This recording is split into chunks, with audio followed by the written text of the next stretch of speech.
बच्चों brilliant teacher classes में मैं रणवीर सिंह आप सबका स्वागत करता हूं। जैसा कि आप सब जानते हैं कि हम क्लास 11th का some basic concept of chemistry का ये नौवा लेक्चर लेकर आपके सामने उपस्थित हुए। इसके पहले 8 लेक्चर मैं अपलोड कर चुका हूं, जिसके अंतर्गत लॉ ऑफ केमिकल कॉम्बिनेशन हमने इसके पहले पढ़ाया था, जिसमें हमने 4 केमिकल कॉम्बिनेशन के नियम पढ़ा दिए थे। 5वां नियम गेल-लुसेफ का गैसीय आयतन संबंधी नियम बताने के पहले हम आपको some basic concept of chemistry में atoms, molecule, elements, compound, mixtures, isotope और आइसोबार के बारे में जानकारी दे रहे हैं, जिसके द्वारा आप आगे जब मोल कॉन्सेप्ट नामक टॉपिक चालू होगा तो उसमें आपको एटॉमिक नंबर, एटॉमिक वेट इसको समझने में आसानी रहेगी। तो बच्चों आज हम आपको बता रहे हैं सबसे पहले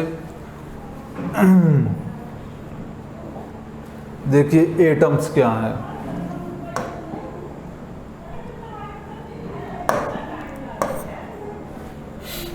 बच्चों एटम, जैसा कि आप जानते हैं कि atom is a basic unit of matter that consist of A nucleus surrounded by electron. Atoms क्या है बच्चों की बेसिक यूनिट ऑफ मैटर है जो दैट कंसिस्ट ऑफ न्यूक्लियस, जिसमें क्या पाया जाता है, न्यूक्लियस पाया जाता है और जिसके चारों तरफ क्या होते हैं, सराउंडेड बाय इलेक्ट्रॉन। और जो न्यूक्लियस है वो किसके, न्यूक्लियस के चारों तरफ क्या पाए जाते हैं, electron. Does not exist independently, atoms जो है वो इंडिपेंडेंटली नहीं पाया जाता है। Expect noble gas, noble gases को छोड़ करके एटम्स इंडिपेंडेंटली नहीं पाए जाते हैं।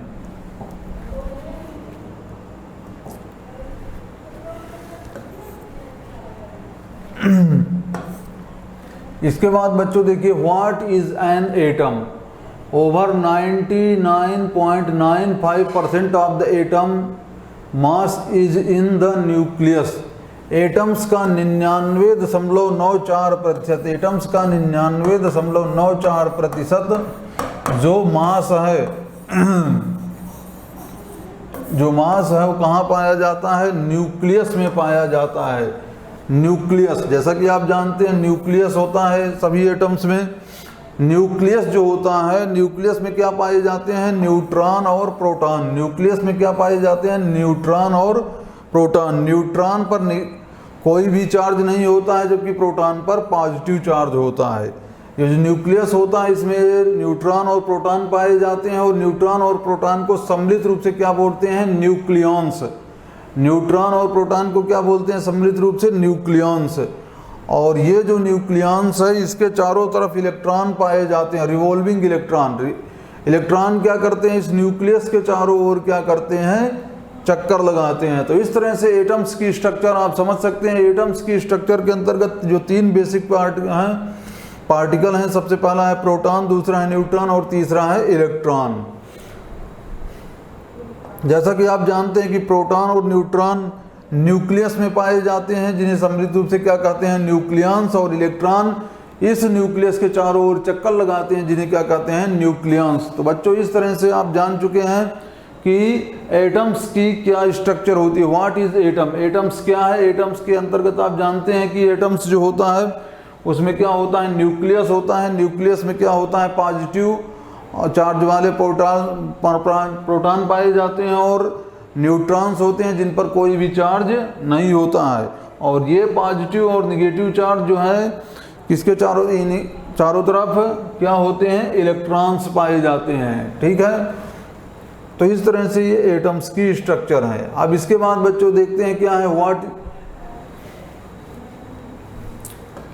Electron of an atom are attracted to the protons in an atomic nucleus by the electromagnetic force. Electron of an atom are attracted to the protons.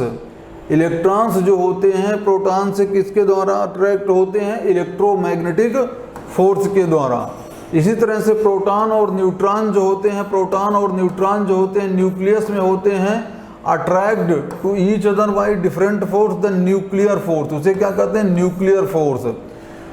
जो proton और neutron आपस में अट्रैक्ट होते हैं उन्हें क्या कहते हैं, न्यूक्लियर फोर्स। और प्रोटॉन और इलेक्ट्रॉन जो आपस में अट्रैक्ट होते हैं उसे क्या कहते हैं, इलेक्ट्रोमैग्नेटिक फोर्स। तो ये जो न्यूक्लियर फोर्स है which is usually stronger than the electromagnetic force rappelling the positive charge proton from one other. ये जो न्यूक्लियर फोर्स है वो न्यूक्लियर फोर्स जो प्रोटॉन और न्यूट्रॉन के मध्य पाया जाता है, इलेक्ट्रॉन और प्रोटॉन के मध्य पाए जाने वाले इलेक्ट्रोमैग्नेटिक फोर्स की अपेक्षा क्या होता है, मजबूत होता है। ठीक है ना। The force that the holds the electron around the nucleus is called electromagnetic force. ऐसा फोर्स जो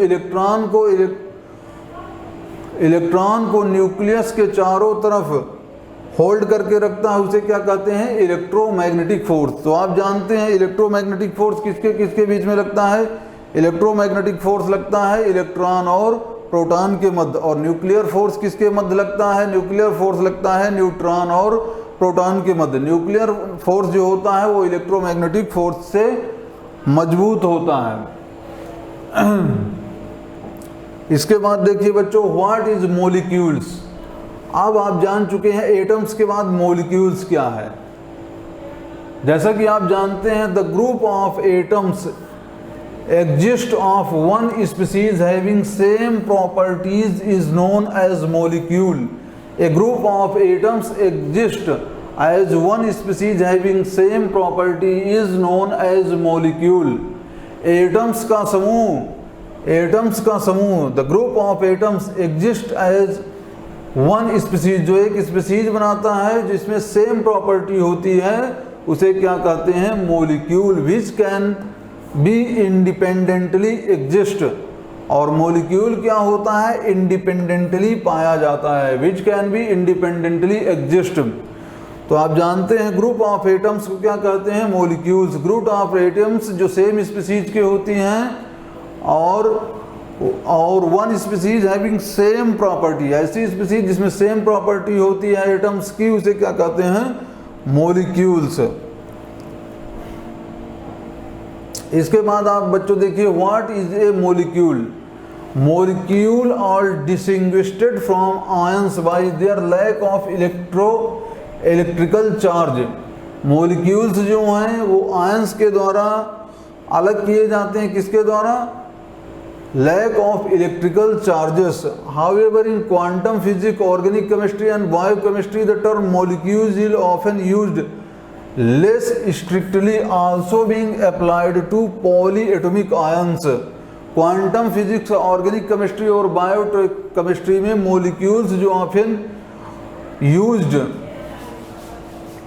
होता है किसके लिए, पॉलीएटॉमिक आयंस के लिए यूज किया जाता है। The kinetic theory of gases, the term molecules is often used for any gaseous particle regardless of its composition. In the kinetic theory of gases, the term molecules is often used for any gaseous particle regardless of its composition. Kinetic theory of gases के अंतर्गत जो molecules है किसके लिए use किया जाता है, gaseous particle regardless of its composition. इसके कंपोजिशन के रूप में हम मॉलिक्यूल्स को यूज करते हैं। ठीक है। इसके बाद बच्चों देखिए आगे, according to this definition noble gas atoms are considered molecules despite being composed of a single non bonded atom. इस अवधारणा के आधार पर नोबल गैस एटम्स हैं जिन्हें कंपाउंड्स के अंतर्गत सम्मिलित किया जाता है और जिसमें सिंगल नॉन बॉन्डेड एटम पाए जाते हैं। नोबल गैस जो होती हैं उसमें सिंगल नॉन बॉन्डेड एटम्स पाए जाते हैं और इन्हें मॉलिक्यूल्स के अंतर्गत सम्मिलित किया जाता है। ए मॉलिक्यूल्स में भी homo nuclear that is it's consist of atoms of a single chemical elements as which oxygen और it may be chemical compounds of more than one element in which H2O।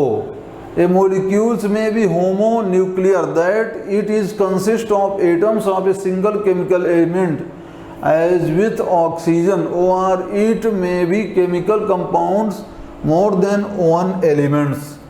एक molecules जो हो सकता है homo nuclear हो सकता है, जिसमें क्या हो सकते हैं, consist of single chemical atom, जिसमें सिंगल केमिकल एटम हो सकते हैं। इट में भी chemical compounds of more than one elements, इसमें एक से ज़्यादा एलिमेंट्स भी हो सकते हैं जैसे कि जल में, ठीक है। इसके बाद आप बच्चों देखिए, what is a molecule, atoms and complexes connected by non covalent bond such as hydrogen bond or ionic bond are generally not considered single molecules। आप ध्यान दीजिए, हाइड्रोजन बॉन्ड जो होता है और आयनिक बॉन्ड होता है। आयनिक बॉन्ड ऐसा बॉन्ड जिसमें पाया जाता है आयनिक बॉन्ड और hydrogen bond are generally not considered single molecules. Ionic bonds जो होते हैं और हाइड्रोजन बॉन्ड सिंगल मोलिक्यूल्स के अंतर्गत सम्मिलित नहीं किए जाते, ठीक है। इसके बाद देखिए बच्चों, क्लासिफिकेशन ऑफ मैटर। जैसा कि आप जानते हैं मैटर का जो क्लासिफिकेशन है फिजिकल क्लासिफिकेशन। फिजिकल क्लासिफिकेशन के अंतर्गत मैटर 3 प्रकार का होता है, सॉलिड, लिक्विड और गैस। और इसके बाद केमिकल क्लासिफिकेशन है, जिसके अंतर्गत केमिकल क्लासिफिकेशन के अंतर्गत जो मैटर होता है वो 3 प्रकार का होता है, कंपाउंड्स, एलिमेंट्स, कंपाउंड्स और मिक्सचर। जैसा कि आप जानते हैं एलिमेंट्स जो होता है, elements is a pure substance which can be neither decomposed into nor build from simpler substances by ordinary physical और केमिकल मेथड। एलिमेंट्स क्या है, जिसे ऐसा प्योर सब्सटेंस जिसे neither decomposed into nor build from simpler substances by ordinary physical और chemical change method. Atoms जो होता है प्योर सब्सटेंस होता है जिसे नाइदर डिकम्पोज, ना तो नष्ट उसे हम डिकम्पोज कर सकते हैं और ना ही बिल्ड कर सकते हैं सिंपल सब्सटेंसेस के द्वारा, या तो ऑर्डिनरी और फिजिकल मेथड के द्वारा। Contains single type of particle which are same in their chemical nature. Elements क्या होता है, contain single type of particles which are same in their chemical nature. इसके बाद बात करते हैं कंपाउंड्स की। Compounds contains more than one kinds of particle. Compounds जैसे जो आप देख सकते हैं, compounds the substance which is obtained by the union of two or more element in a definite proportion by weight and can be decomposed by suitable chemical method। compounds क्या है, the substance which is obtained by the union of two or more elements in a definite proportion by weight। Compounds में क्या होता है, 2 या 2 से अधिक elements जो होते हैं डिफिनिट प्रोपोर्शन बाय वेट के द्वारा डिकम्पोज्ड होते हैं सुटेबल केमिकल मेथड के द्वारा। और जबकि मिक्सचर क्या होता है, mixture contains more than one kinds of pure substance. Mixture में क्या होता है, एक से ज्यादा सब्सटेंस होते हैं। तो इस तरह से आप जान चुके हैं एलिमेंट्स, कंपाउंड्स और मिक्सचर। तो एलिमेंट्स, कंपाउंड और मिक्सचर के बाद अब इसके हम पढ़ते हैं elements. Elements An element consists of only one type of atoms। Atoms, elements में क्या होता है, केवल एक प्रकार के परमाणु पाए जाते हैं। एलिमेंट्स में क्या होता है, केवल एक प्रकार के, जैसे सोडियम है तो उसमें केवल सोडियम का ही परमाणु पाया जाएगा, हाइड्रोजन है तो हाइड्रोजन का, कापर है तो कापर का, ऑक्सीजन है तो ऑक्सीजन का, गोल्ड है तो गोल्ड का ही परमाणु पाया जाएगा। ये कहलाता है एलिमेंट्स। आप जानते हैं पूरे केमिस्ट्री में आवर्त सारणी में जो पूरे सबसे पहले किसी भी आवर्त सारणी में दिए होते हैं वो सभी क्या हैं, एलिमेंट्स से हैं, ठीक है ना। ये एलिमेंट्स के बाद बात आती है कंपाउंड्स की। Compounds contains 2 or more elements in a definite proportion by weight। definite proportion by weight। Compounds में क्या होता है, 2 या 2 से अधिक element definite proportion by wait के द्वारा आपस में क्या करते हैं, कंबाइन होते हैं, ठीक है ना। Constituent element do not retain their properties. जो कंस्टिट्यूटेंट एलिमेंट होता है उसमें उसकी प्रॉपर्टी नहीं पाई जाती। कंस्टिट्यूटेंट एलिमेंट्स जो होते हैं उसमें कंपाउंड में कंस्टिट्यूटेंट एलिमेंट्स जो होते हैं does not retain their properties. Compounds में क्या होता है कि जो एलिमेंट्स है उसका प्रॉपर्टी जो होती है उससे भिन्न होती है। कंपाउंड की प्रॉपर्टी जो होती है उससे बने हुए एलिमेंट्स से भिन्न होती है। अब कंपाउंड आप देख सकते हैं H2O भी एक कंपाउंड है, अमोनिया भी एक कंपाउंड है, कार्बन डाइऑक्साइड भी कंपाउंड है। कंपाउंड में आप देख सकते हैं दो या से ज़्यादा एलिमेंट्स आपस में कंबाइन करते हैं डिफिनिट प्रोपोर्शन बाई मास। निश्चित जो मास होता है उनका क्या होता है, निश्चित होता है, उसके अनुपात में आपस में जुड़ करके क्या बनाते हैं, कंपाउंड्स है। ठीक है ना। तो इस तरह से कंपाउंड्स बनते हैं। बात करते हैं आगे मिक्सचर की। Variable composition. वेरिएबल कंपोजिशन कैसे होता है, मिक्सचर्स में क्या होता है, वेरिएबल कंपोजिशन होता है। Components retains there characteristic properties. Mixture में क्या होता है, जो कंपोनेंट्स होते हैं वो अपनी प्रॉपर्टी को बनाए रखते हैं। May be separated into pure substances by physical method. Mixture को क्या कर सकता है, मिक्सचर जो होता है उसे सेपरेट किया जाता है pure substances, may be separated into pure substances के रूप में उसे अलग कर सकते हैं फिजिकल मेथड के द्वारा। मिक्सचर्स ऑफ डिफरेंट कंपोजिशंस में है वाइडली डिफरेंट प्रॉपर्टीज। मिक्सचर्स जो होते हैं डिफरेंट कंपोजिशन में है wide different properties. Different type का मिक्सचर जो होता है उसकी प्रॉपर्टी क्या होती है, डिफरेंट होती है। Mixtures of different composition, different compositions का जो मिक्सचर होगा उसकी प्रॉपर्टी क्या होगी, डिफरेंट होगी। ठीक है। इसके बाद आप करते हैं मिक्सचर कितने प्रकार के होते हैं। Mixtures further classified into two types, homogeneous mixture, heterogeneous mixture. Homogeneous mixture मतलब ऐसा मिक्सचर जो क्या है, have same composition, components are indistinguishable. Homogeneous mixture में कंपोनेंट्स क्या होते हैं, आपस में इनडिस्टिंग्विशेबल होते हैं, मतलब उन्हें विभेद नहीं कर सकते हैं। जैसे शुगर सोल्यूशन है और गैसियस मिक्सचर है, होमोजेनस मिक्सचर, इसे अलग अलग हम नहीं कर सकते हैं। ठीक है ना। शुगर सोल्यूशन और गैसियस मिक्सचर, होमोजेनस मिक्सचर। इसके बाद आता है heterogeneous mixture, do not have same composition through out. इसमें क्या होता है, सेम कंपोजिशन नहीं होता है और कंपोनेंट आर डिस्टिंग्विशेबल। इसमें कंपोनेंट्स क्या होते हैं, अलग अलग हम देख सकते हैं उसको, कंपोनेंट्स को हेटेरोजेनस मिक्सचर में। ठीक है। जबकि होमोजेनस में हम उनको अलग अलग नहीं देख सकते हैं। जैसे कि अब देख सकते हैं हेटेरोजेनस में वाटर और केरोसिन क्या है, हेटेरोजेनस मिक्सचर है। इसके बाद आगे देखते हैं, इसके बाद आगे देखिए बच्चों आइसोटोप्स। यहाँ से बहुत इंपॉर्टेंट टॉपिक चालू हो रहा है बच्चों, आइसोटोप। आइसोटोप को क्या बोलते हैं हिंदी में, समस्थानिक। हिंदी में समस्थानिक बोलते हैं। समस्थानिक मतलब ऐसे तत्व जिनके एटॉमिक नंबर समान होते हैं। यहाँ पे देखिए हाइड्रोजन 3 है, इनके सभी के एटॉमिक नंबर समान है, लेकिन मास नंबर क्या होता है, डिफरेंट होता है। उन्हें क्या कहते हैं, आइसोटोप्स। हाइड्रोजन के 3 आइसोटोप हैं। हाइड्रोजन के कितने आइसोटोप हैं, 3।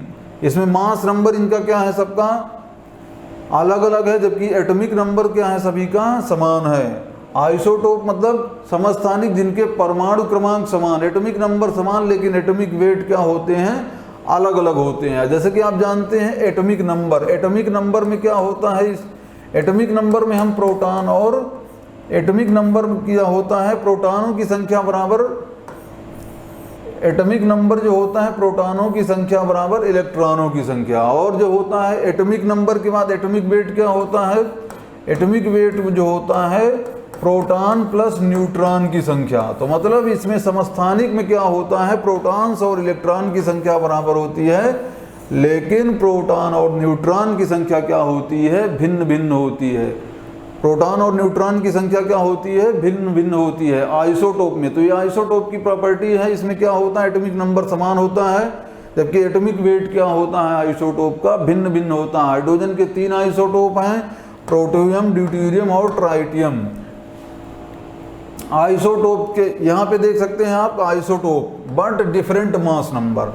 आइसोटोप यहाँ पे मास नंबर सबका, कार्बन का देखिए सभी का मास नंबर क्या है, अलग अलग है।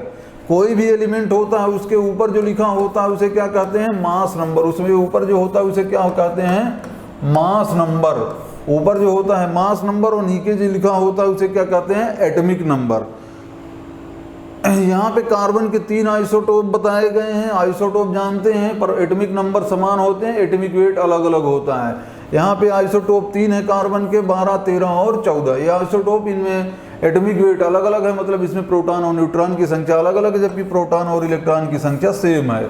इसके बाद आइसोटोप के बाद बच्चों देखिए आइसोटोन्स। आइसोटोन्स आइसोटोन्स मतलब डिफरेंट एलिमेंट्स है same number of neutrons. Different element, जैसे कि डिफरेंट एलिमेंट आप देख सकते हैं कैल्शियम और potassium. Different element have same number of neutrons. इसमें न्यूट्रॉन की संख्या दोनों की क्या है, बराबर है। दोनों की संख्या क्या है, न्यूट्रॉन। अब जैसे आप जानते हैं कि न्यूट्रॉन की संख्या ज्ञात करने के लिए हम क्या करते हैं, एटॉमिक वेट में एटॉमिक नंबर को घटा देते हैं। यहाँ पे एटॉमिक वेट 40 दिया हुआ है कैल्शियम का, और एटॉमिक नंबर कितना दिया हुआ है, 20। घटा देंगे तो हमें न्यूट्रॉन की संख्या कितने मिलेगी, 20। इसी तरह से कैल्शियम में हम एटॉमिक वेट में एटॉमिक नंबर को घटा देंगे तो हमें इलेक्ट्रॉन की संख्या कितनी मिलेगी, पोटेशियम में 20। तो इस तरह से कैल्शियम और पोटेशियम जो यहाँ पे दिए हुए हैं दो, ये क्या है, आइसोटोन्स है। इनमें इलेक्ट्रॉन, इसमें आइसोटोन्स में क्या होता है, न्यूट्रॉन्स की संख्या क्या होती है, बराबर होती है। आइसोटोन्स में न्यूट्रॉन्स की संख्या बराबर होती है। बात करते हैं आइसोटोप, आइसोटोन्स और आइसोबार। तो यहाँ पे आप देख सकते हैं आइसोटोप्स। आइसोटोप्स क्या है, समस्थानिक। समस्थानिक में क्या होता है, नंबर ऑफ प्रोटॉन्स। समस्थानिक में हमने आपको बताया अभी कि समस्थानिक मतलब एटॉमिक नंबर बराबर, तो इसमें नंबर ऑफ प्रोटॉन की संख्या क्या होगी, बराबर होगी। आइसोटोन्स में क्या होता है, न्यूट्रॉन्स की संख्या बराबर होती है। आइसोटोन्स में क्या होता है, न्यूट्रॉन्स की संख्या बराबर होती है। और आइसोबार जो होता है, आइसोबार मतलब आइसोबार में क्या होता है, वेट समान होता है। आइसोबार में वेट समान होता है, तो इसमें न्यूट्रॉन्स की संख्या क्या होती है, घटती जाती है। आइसोबार में न्यूट्रॉन्स की संख्या क्या होती है, घटती जाती है, जबकि आइसोटोप में न्यूट्रॉन्स की संख्या क्या होती है, आइसोटोप्स में न्यूट्रॉन्स की संख्या जो होती है, आइसोटोप में न्यूट्रॉन्स की संख्या समान होती है। आइसोटोप्स में न्यूट्रॉन्स की संख्या समान होती है। आइसोटोन्स में न्यूट्रॉन्स की संख्या क्या होती है, समान, जबकि आइसोटोप्स में प्रोटॉन्स की संख्या क्या होती है, समान। आइसोटोप्स में क्या समान होता है, प्रोटॉन, और आइसोटोन्स में क्या समान होता है, न्यूट्रॉन्स। और आइसोबार में क्या होता है, प्रोटॉन की संख्या क्या होती है, घटती जा रही है। आइसोबार में क्या होता है, प्रोटॉन की संख्या क्या होती है, घटती जाती है। अब यहाँ पे हम एक एग्जांपल देख लीजिए, number of neutrons present in the radio active isotope hydrogen is. Number of neutrons present in the radio active isotope of hydrogen is. Number of neutron present in the radio active isotope. Radio active isotope जो होता है hydrogen का क्या होता है, tritium. तो tritium का जो जर्नली इलेक्ट्रॉन जो होता है विन्यास क्या होता है, 1H3। 1H3 मतलब इसका एटॉमिक नंबर जो है क्या है, एटॉमिक नंबर 1 होता है। और एटॉमिक वेट जो होता है, एटॉमिक वेट होता है 3। एटॉमिक वेट 3 मतलब इसमें प्रोटॉन और न्यूट्रॉन की संख्या कितनी है, 3। और एटॉमिक नंबर 1 है, मतलब इसमें प्रोटॉन और इलेक्ट्रॉन की संख्या कितनी है, 1। अब प्रोटॉन और इलेक्ट्रॉन की संख्या 1 है तो आप 3 लिख दीजिए। प्रोटॉन और इलेक्ट्रॉन की संख्या कितनी है, यहाँ हमें क्या निकालना है, न्यूट्रॉन्स की संख्या निकालनी है। तो प्रोटॉन और न्यूट्रॉन की संख्या कितनी हो जाएगी, न्यूट्रॉन की संख्या हमने यहाँ पे प्रोटॉन की संख्या निकाल ली है 1, तो न्यूट्रॉन की संख्या कैसे निकाल लेंगे, 3 - 1 इक्वल टू 2। यहाँ पे न्यूट्रॉन की संख्या कितनी आ जाएगी, 2। तो इस तरह से number of neutrons present in the radio active isotope of hydrogen. Hydrogen का जो रेडियो एक्टिव आइसोटोप होता है उसमें न्यूट्रॉन्स कितने होते हैं, 2। इस तरह से आप निकाल सकते हैं न्यूट्रॉन की संख्या, क्योंकि वेट जो होता है प्रोटॉन और न्यूट्रॉन की संख्या होती है, और नंबर जो होता है प्रोटॉन और इलेक्ट्रॉन की संख्या होती है। तो आप वेट को लिख दीजिए। वेट हमने यहाँ पे एटॉमिक वेट 3 लिख दिया। प्रोटॉन और न्यूट्रॉन की संख्या, प्रोटॉन की संख्या नंबर से ज्ञात कर लेंगे, नंबर की संख्या हमने ज्ञात कर ली है 3, तो न्यूट्रॉन की संख्या हम इस तरह से निकाल लेंगे। इसी तरह से अगला क्वेश्चन देखते हैं, the isotope of natural atom of an element different in. The isotope of natural atoms of an element different in. Isotope है same atomic number but different in mass number. Isotope क्या होता है, mass number भिन्न भिन्न होता है। Isotope में क्या होता है, मास नंबर भिन्न होता है। आइसोटोप, आइसोटोप मतलब समस्थानिक, समस्थानिक मतलब मास नंबर क्या होगा इसमें भिन्न होगा, एटॉमिक नंबर क्या होगा समान होगा। आइसोटोप्स में एटॉमिक नंबर समान होगा। इसके बाद आप देखिए nitride ion in A Li3n is composed of,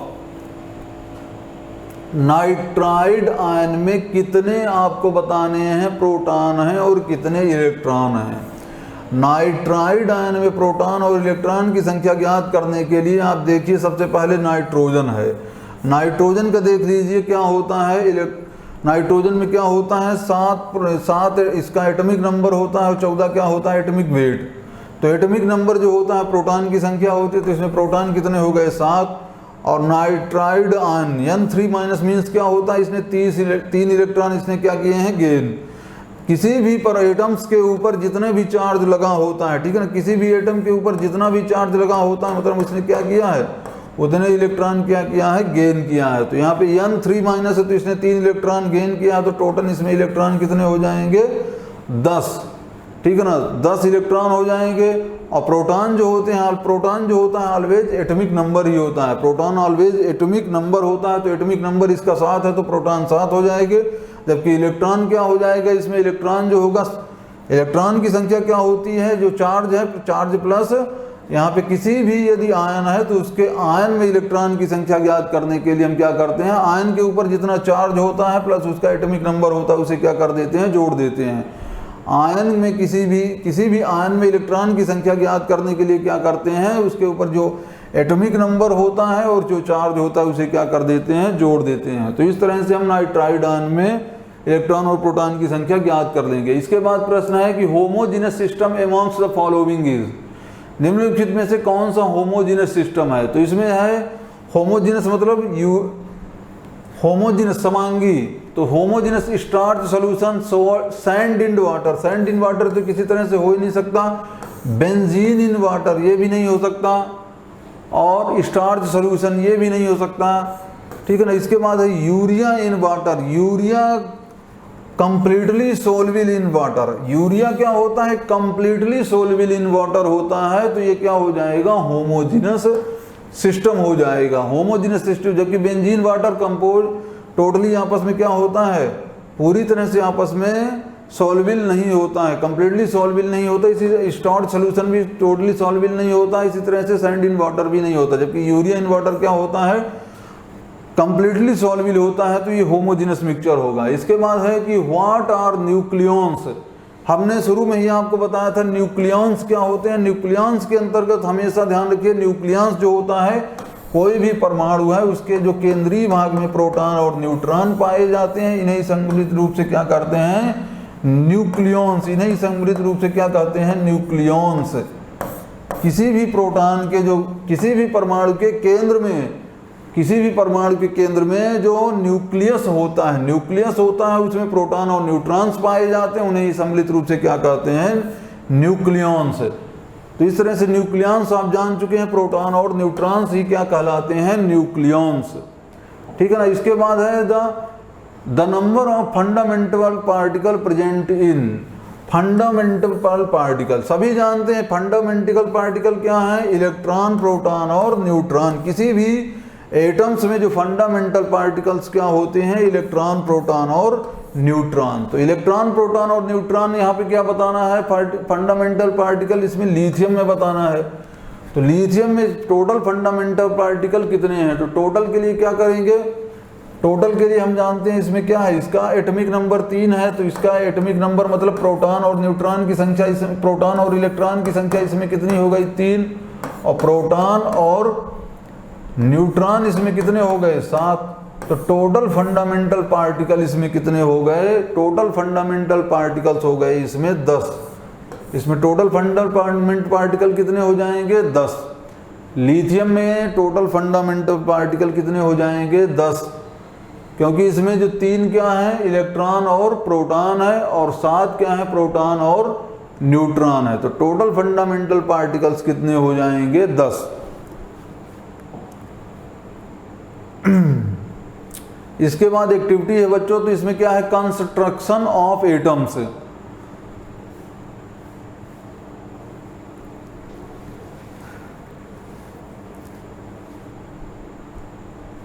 atoms are the ultimately part of matter. Atoms क्या है? Ultimately part of matter. Matters का क्या है? अल्टीमेटली पार्ट है। It constructed by 3 fundamental particles. जो क्या है? एटम्स क्या होता है? It is constructed by 3 fundamental particle. Atoms में कितने फंडामेंटल पार्टिकल होते हैं? जो एटम्स किससे मिलकर बना होता है? 3 फंडामेंटल पार्टिकल से, जो क्या कहलाते हैं? इलेक्ट्रॉन और प्रोटॉन और न्यूट्रॉन। ठीक है ना। तो इस तरह से आप जान चुके हैं प्रोटॉन्स क्या होते हैं? Present in the nucleus. Proton कहाँ पे पाए जाते हैं? न्यूक्लियस में। इन पर कौन सा चार्ज होता है? प्लस। न्यूट्रॉन्स क्या होते हैं? Present in the nucleus. इन पर कोई चार्ज नहीं होता है। इलेक्ट्रॉन्स क्या होते हैं? Revolves around the nucleus. इस पर क्या होता है? नेगेटिव चार्ज होता है। एटॉमिक नंबर क्या होता है? नंबर ऑफ प्रोटॉन होता है। मास नंबर क्या होता है? नंबर ऑफ प्रोटॉन पर नंबर ऑफ न्यूट्रॉन। ठीक है ना। तो इस तरह से आप इस टॉपिक को अच्छे से समझ लेंगे। आज हमने आपको एटम्स बताया। एटम्स के क्या होते हैं? एटम्स क्या है? फंडामेंटल पार्टिकल है मैटर का। ठीक है ना। और एटम्स किससे मिलकर बना होता है? 3 एटम्स के जो कितने फंडामेंटल पार्टिकल हैं? 3 हैं। इलेक्ट्रॉन, प्रोटॉन और न्यूट्रॉन। और इलेक्ट्रॉन, प्रोटॉन और न्यूट्रॉन में से प्रोटॉन और न्यूट्रॉन कहाँ पाए जाते हैं? प्रोटॉन और न्यूट्रॉन्स पाए जाते हैं न्यूक्लियस में, जिन्हें सम्मिलित रूप से क्या कहते हैं? न्यूक्लियॉन्स। जबकि इलेक्ट्रॉन क्या होते हैं? रिवॉल्व्स करते हैं around the nucleus. Around the nucleus क्या करता है? इलेक्ट्रॉन रिवॉल्व्स करता है। तो इस तरह से 3 फंडामेंटल पार्टिकल होते हैं एटम्स के, प्रोटॉन, इलेक्ट्रॉन और न्यूट्रॉन। इसके बाद हमने पढ़ा कि जो मैटर है, मैटर कितने प्रकार का होता है? ठीक है ना। तो मैटर का क्लासिफिकेशन हमने देखा, फिजिकल क्लासिफिकेशन ठोस, द्रव और गैस के रूप में, और केमिकल क्लासिफिकेशन देखा एलिमेंट, कंपाउंड्स और मिक्सचर्स के रूप में। एलिमेंट्स में क्या होता है? सेम टाइप के परमाणु होते हैं। और जबकि कंपाउंड्स में क्या होते हैं? कंपाउंड्स में क्या होता है? 2 या 2 से अधिक प्रकार के एलिमेंट्स आपस में डिफिनिट प्रोपोर्शन में कंबाइन होकर क्या बनाते हैं? कंपाउंड्स। जबकि मिक्सचर में क्या होता है? कोई भी कंपोजिशन फिक्स नहीं होता है। तो इस तरह से हमने देखा एलिमेंट्स, कंपाउंड्स और मिक्सचर। तो यहाँ पे हम इसके बाद हमने देखा आइसोटोप, आइसोबार के बारे में। आइसोटोप मतलब समस्थानिक, समस्थानिक मतलब आइसोटोप, मतलब आइसोटोप में क्या होता है? एटॉमिक नंबर क्या होता है? समान। आइसोबार में क्या होता है? आइसोबार में क्या होता है? आइसोबार में मास नंबर समान होता है। जबकि आइसो न्यूट्रॉन्स में क्या होता है? न्यूट्रॉन्स की संख्या समान होती है। आइसोटोप में क्या समान होता है? Atomic number. आइसोटोप में एटॉमिक नंबर। आइसोबार में क्या होता है? Atomic weight. एटॉमिक वेट मतलब प्रोटॉन प्लस न्यूट्रॉन की संख्या बराबर होती है। आइसोटोप मतलब इलेक्ट्रॉन, प्रोटॉन और इलेक्ट्रॉन की संख्या बराबर होती है। समस्थानिक मतलब आइसोटोप्स। समभारिक मतलब आइसोबार। आइसोटोप में क्या होता है? समस्थानिक, प्रोटॉन और इलेक्ट्रॉन की संख्या बराबर होती है। आइसोटोप में प्रोटॉन और इलेक्ट्रॉन बराबर होते हैं। जबकि आइसोबार में प्रोटॉन और न्यूट्रॉन की संख्या क्या होती है? बराबर। आइसोबार में क्या होता है? प्रोटॉन और न्यूट्रॉन की संख्या क्या होती है? आइसोबार में प्रोटॉन और न्यूट्रॉन की संख्या क्या होती है? समान होती है सभी की। आइसोबार मतलब एटॉमिक मास समान होता है। एटॉमिक मास समान होता है मतलब प्रोटॉन और न्यूट्रॉन उसमें क्या होंगे? बराबर होंगे।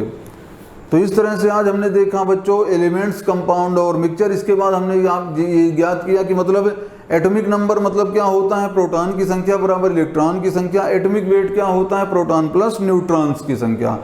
तो इस तरह से आप एटॉमिक नंबर और एटॉमिक वेट को अच्छी तरह से ज्ञात कर लीजिए, क्योंकि एटॉमिक नंबर और एटॉमिक वेट ज्ञात होने के बाद ही आप आसानी के साथ आगे जो मोल कॉन्सेप्ट का टॉपिक चालू हो रहा है, तो आसानी के साथ आप मोल के क्वेश्चन आसानी से कर पाएंगे। यदि आपको एटॉमिक नंबर और एटॉमिक वेट ज्ञात नहीं होगा तो आप मोल कॉन्सेप्ट के क्वेश्चन या आगे केमिस्ट्री की अधिकांश क्वेश्चन आप नहीं कर पाएंगे। अधिकांश क्वेश्चन जहाँ पर भी एटॉमिक नंबर और एटॉमिक वेट की ज़रूरत होगी आप उन क्वेश्चन को नहीं कर पाएंगे। इसलिए आप एटॉमिक नंबर और एटॉमिक वेट को अच्छे से याद कर लीजिए। केमिस्ट्री में जितने भी दिए हुए हैं एलिमेंट्स, उनके सभी के कम से कम 1 से 20 तक के एटॉमिक नंबर आप आसानी के साथ याद कर लीजिए, एटॉमिक नंबर और एटॉमिक वेट। ठीक है, तो बच्चों आज के लिए इतना ही।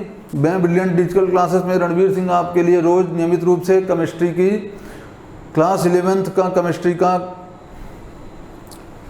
सम बेसिक कॉन्सेप्ट ऑफ केमिस्ट्री की क्लासेस लेकर आता रहूँगा। आज तब तक के लिए धन्यवाद।